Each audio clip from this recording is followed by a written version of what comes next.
Yesu akakwira mugomo, zvino pakanga agara pasi. Vadzidzi vake vakauya kwaari, akavadzidzisa achiti, vakaropafadzwa varombo pamweya, nokuti umambo hwekudenga ndohwavo. Vakaropafadzwa vanochema, nokuti vachanyaradzwa. Vakaropafadzwa vane unyoro, nokuti vachagara nhaka yenyika.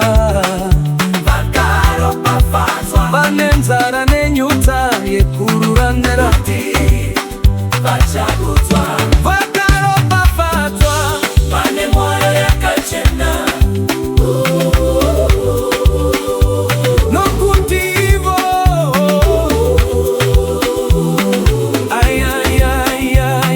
vachana Mwari. Vakaropafadzwa vane mwoyo yakachena,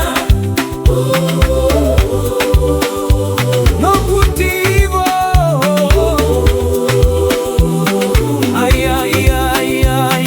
vachana Mwari.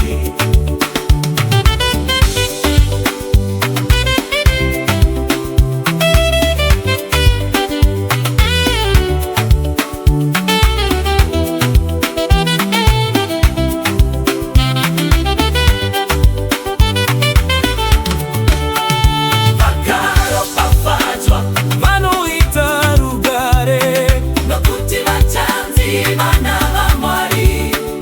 Vakaropafadzwa vanotambudzwa nekuda kwekururama, nokuti umambo hwekudenga ndohwo.